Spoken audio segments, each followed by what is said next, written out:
If one stencil is good, then of course two is better. Let's pair up some patterns for fun and interesting looks using double stenciling.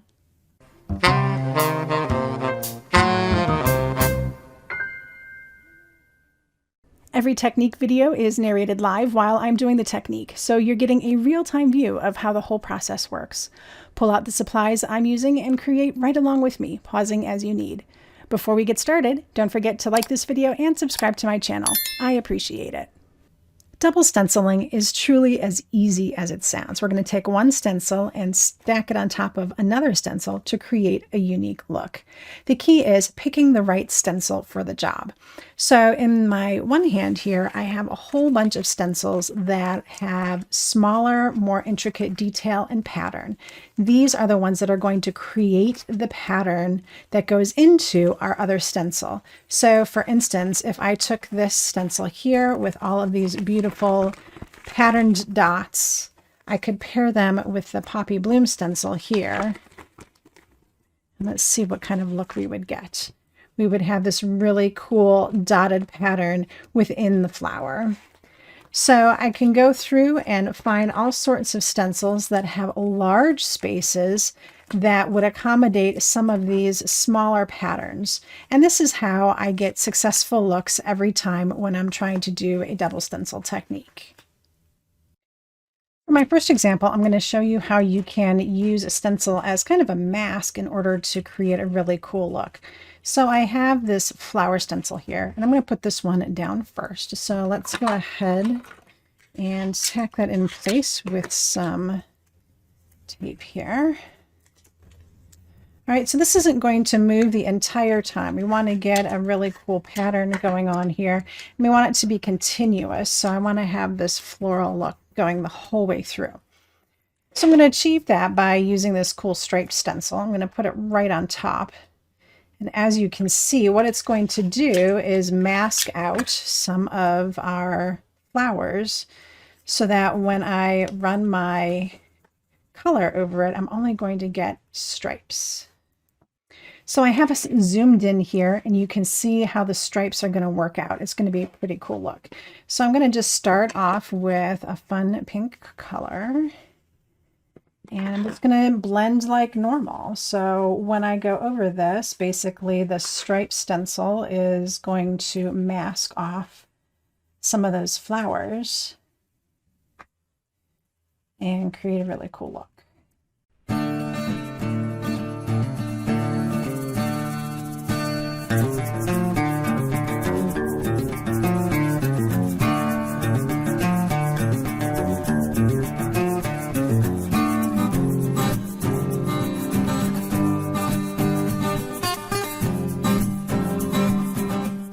So I've got my first layer done, and as you can see, I've got stripes going right through my flowers. Now I could leave it just like this, and if I lift this up just a little bit to show you, you'll see that I've got really cool striped flower action going on here. If I want to create something even more cool, I can go ahead and shift my stencil again, because these are all evenly spaced, and do the in-between spaces with a different color. So that's what I'm going to do. I've got this all shifted off now. And let's make sure that it's lined up perfectly. There we go.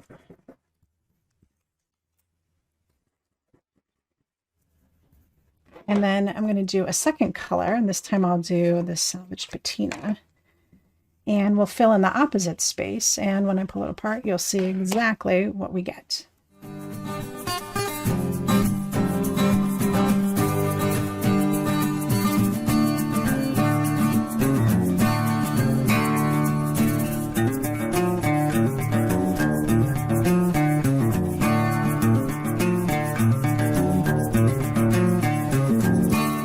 All right, so I've got that second layer done. Let's go ahead and pull up our stencils and see what our result is. Right now it looks like it's completely striped, but that's because we don't have the flowers pulled up.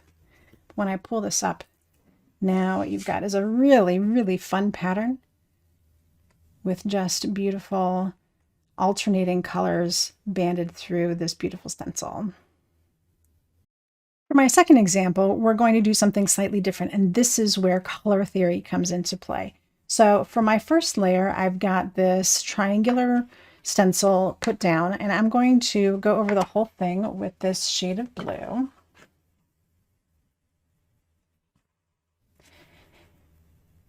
And it's up to me how solid I want to fill this in.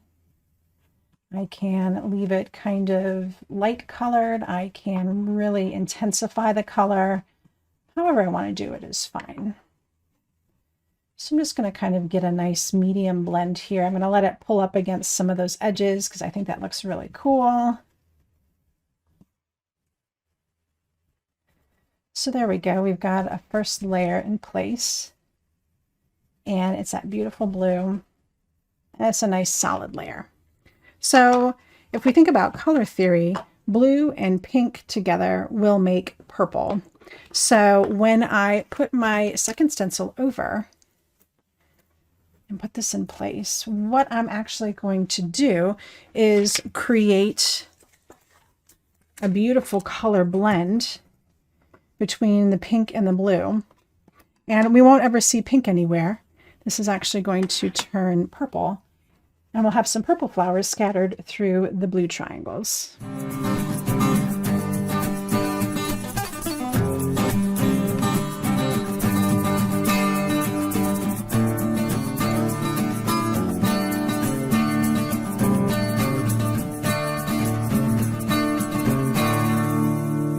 All right, so there we go. I've got my blend down.